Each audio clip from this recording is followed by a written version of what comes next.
Hoy, efectivamente, vemos cómo, a pesar de los esfuerzos de algunos sectores de la oposición venezolana y del inmenso esfuerzo que ha hecho el presidente Nicolás Maduro por hacer entender que los problemas estructurales que hoy vive Venezuela debemos abordarlos como política de Estado, vemos que hace que las intervenciones que algunos parlamentarios, inclusive académicos, traten de desconocer una realidad que hoy vive nuestro país. Creo que el primero que reconoció que estábamos frente a una emergencia económica y que era necesario abordar de una vez por todas un modelo productivo totalmente distinto al modelo rentista, que no solo había entrado en crisis, sino que ya definitivamente fracasó en nuestro país, fue el presidente Nicolás Maduro. Sin embargo, algunos tratan de traer de los cabellos o venir acá a hacer críticas que ni siquiera presentan una propuesta de algo. Aquí se acaba de parar un señor a hablar en nombre de las ciencias económicas y me imagino que desde Keynes hasta Adam Smith están retorciéndose en la tumba porque no dijo nada, con todo respeto que pueda sentir por los académicos. De verdad yo lamento que se quiera negar lo que está ocurriendo en Venezuela. ¿Y por qué creemos que es necesario este decreto de emergencia económica? Tenemos que partir diciendo, y tenemos que partir de números. Es importante estudiar los números históricos de nuestro país. Aquí cada dólar que se genera, el 96% de los dólares que se generan en este país, lo genera la industria petrolera. Solamente un 4% de los dólares que ingresa a este país pertenecen a otro tipo de actividades. Hay otro porcentaje importante y es la capacidad de consumo que hoy ha obtenido nuestro país. Negar estas dos variables y negar que sí, tuvimos un aparato productivo que se quedó rezagado frente a la capacidad de consumo que obtuvo nuestro pueblo. Y alguien pudiera decir, bueno, comparemos los datos de hoy con los datos de los años 80 y 90. Perfecto, comparémoslo. ¿Qué ocurría en los años 80 y los años 90?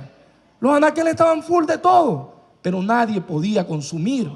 Eso es una realidad. El consumo estaba reducido a un 5% o máximo un 8% de la población.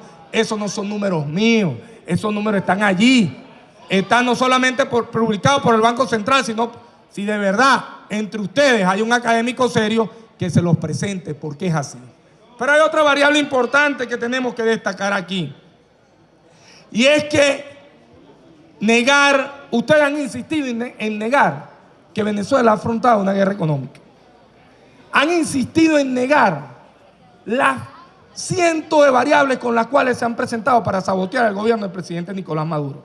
Y yo voy a colocar un solo ejemplo para que ustedes vean en el cinismo y en el descaro que muchas veces rayan los actores políticos de oposición en nuestro país, que atentan inclusive contra la misma capacidad de ingresos, que en definitiva no afecta solamente al pueblo chavista, nos afecta a todos por igual. Cuando en México, voy a colocar un ejemplo del golpe financiero que aún en estos momentos está en marcha en nuestro país. Cuando en México o en Brasil, sus principales industrias petroleras, llámese Pemex o Petrobras, declaraban pérdidas millonarias. Petrobras, por ejemplo, 150.000 millones de dólares, y salían al mercado financiero a buscar recursos para reinvertir y poder seguir la senda de crecimiento de su industria. Y ustedes revisan, los actores de oposición no salían declarando en contra de la industria.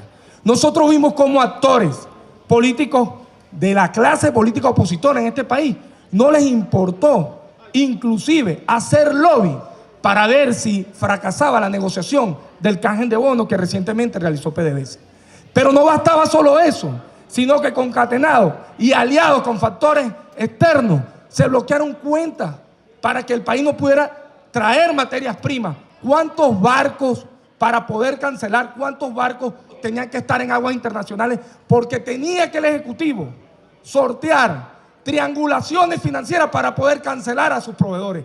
Señores, y esto lo saben, y esto no lo estoy diciendo yo aquí a lo loco, esto lo saben el sector empresarial que de verdad ha entendido, porque esto hay que decirlo, En estos momentos donde, gracias al decreto de emergencia económica, hemos podido sortear y mantener la paz en este país, los sectores productivos y comprometidos con el país han entendido por qué hay una guerra financiera, por qué se intenta bloquear la posibilidad que inclusive el Estado venezolano, netamente rentista, porque hay que decirlo, lo hemos asumido, dependíamos netamente del ingreso petrolero, cayó en más de un 78% el ingreso de divisas a nuestro país, lo cual nos lleva a abocarnos a buscar fuentes alternas de ingresos. Decir que simple y llanamente que no, que los chavistas no han querido soltar la divisa, por favor. Aquí en los sectores productivos comprometidos han asumido que es necesario combatir el boicot y lo colocaban ahí en un documento. Un documento que también nos lleva a hacer unas profundas reflexiones. Aquí hablaba un académico. La necesidad de producir y de poder nosotros colocar otros insumos en el mercado internacional. Qué bueno, ser competitivo en una economía acostumbrada al modelo rentista que subsidiaba la producción en toda su cadena, porque esto hay que decirlo. ¿Cómo vamos a presentarnos? ¿Cómo debe ser la estrategia para nosotros hacernos competitivos y poder con otros rubros, que no necesariamente es el petróleo, ser competitivos en el mercado internacional? Eso debe ser parte de ese diálogo y parte del trabajo al cual debemos abocarnos acá como una política de Estado y no solo de gobierno.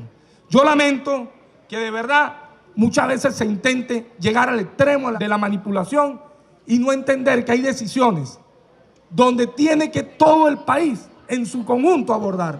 El tema de la economía no lo podemos dejar a simplemente decir que si no hay que dando mayores libertades económicas, yo voy a resolver un problema. Ustedes saben, y quien tiene un conocimiento, no hay que ser economista para tener un conocimiento básico, que esto no es un tema de libertades económicas.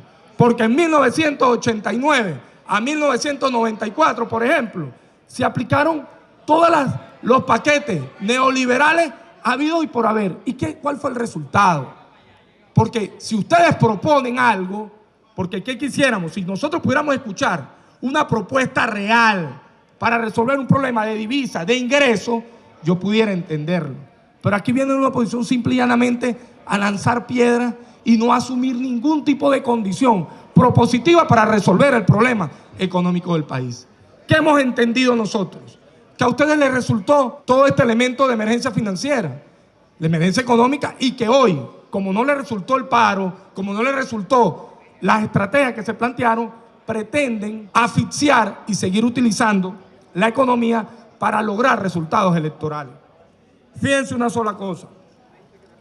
Nosotros creemos que si los sectores productivos dejan de concentrarse en simplificar la producción y de verdad evitan ser parte de lo que se conoce como bachaqueo corporativo, si de verdad nos concentramos en maximizar la posibilidad que podamos lograr que el consumo necesario per cápita, sincero y honesto que consume este país sea el que debe estar abocado a la industria, nosotros podemos atacar el verdadero problema económico del país.